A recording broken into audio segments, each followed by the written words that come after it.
Welcome fellow adventurer and dungeon master to a new edition of Character Concept for You, where I create level 1 characters for you to use as either heroes or NPCs. Feel free to change them in any way you like or create your own hero with the build you see before you. My name is Model 42 and today I want to tell you about Lolari, a Ratfolk half-elf with the rogue class who is not only capable in combat, but also very useful overall.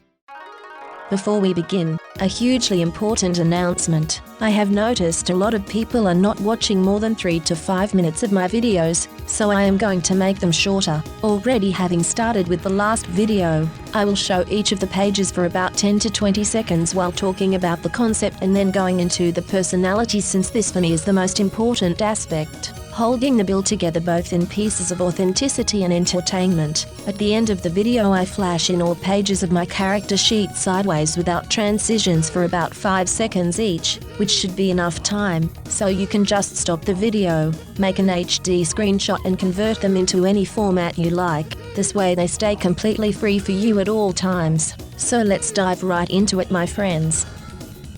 Lolari has a maxed class DC of 17, is of average strength, has amazing agility and quickness, is healthy, quite smart, still unexperienced, which is why she travels, and is a very cute and charming person. The young Isoki woman has a lot of good and useful skills to use. The most noteworthy are acrobatics, stealth and thievery, though she is also very social and has a decent pool of knowledge to offer. Her saving throws are not amazing. Aside from maxed out reflexes, she is only perceptive because of her training, though can see in dim light, has not the most hit points, but can move really quickly along the battlefield. She is fluent in 5 languages. With an unarmored armor class of 17 she can evade decently and prefers her kicks in combat, only dealing lethal damage if she has to, and usually only would draw her dagger if needed or swallowed by a larger animal. Also she has a lot of feats and will get way more along her journey, since rogues gain an additional skill feat on every level. Because of both her ancestry and heritage she gains low light vision and can select from a total of 4 ancestries when it comes to her feats, choosing Nimble Elf as her first one,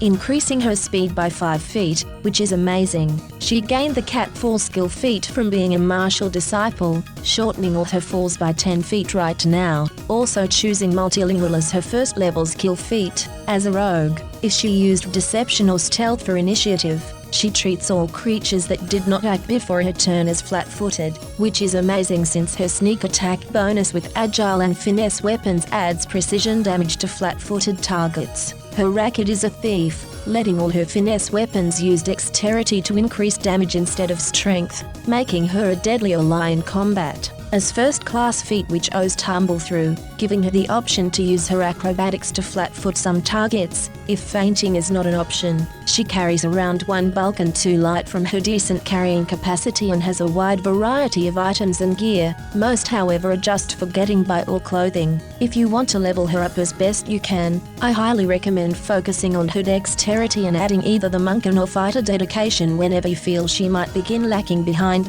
though being a rogue, she will most likely be a valuable part of the party's damage dealing part. Lolari's stats and facts are here for you to see, and most is normal. She is a bit taller and way thinner than most of her kind, since her half-elf genes are quite strong, also giving her the sharper ears you see on screen. As I mention often enough, you can change her to whatever you wish. The cute little martial artist works really well with others, which she usually will demonstrate by smart combat tactics, flanking whenever she can and also being a creative talker and schemer. Earlier it was mentioned that she began to travel, but to remember her locations she usually steals a small trinket, if possible from some evil bad guy she fought. Being of mixed species herself, she strongly identifies with others mixed races, though personally prefers her Ratfolk side to her half-elven one, though not hating the difference, just putting it in perspective for herself. As a former monk she prefers to train her kicks and agility in an intense regimen that can take up to 4 hours a day if she has the time, followed by an equally long meditation. Praying to the goddess Sirenri, she has a strong and heroic moral compass, though since she is neutral to most laws, breaking them if needed, she will do everything she can to help others. just like the goddess did so many years ago. This is also why she never, ever, uses deadly force against creature unless she absolutely has to, though will not condemn others when they do. It is just her own way of doing things, and she respects that not everybody is like her. Whenever she gains money from working or for her deeds, she will donate 25% to local orphanages and churches of Sirenri or other good deities, but never a bad or evil ones. When you have the privilege to sleep near her, maybe in an inn or her bed, once she starts streaming you can hear a very cute, almost whistle-like snoring coming from her. Many people might think Rat's dirty, though she never is, which comes from her long and really caring bathes, using as much soap and foam as she can to scrub her fur clean, making it very soft, smooth, and aromatic. Thank you for sticking with me to the end, and if you like Lolari or just want to help out, leave a like and subscribe for more content and guides. You can also leave a comment of what you think about her or how you would use this cute Isoki lady in your games. Stay safe my friends, and we will see each other somewhere in Galarian. If you are looking for the character sheet pages, here they come.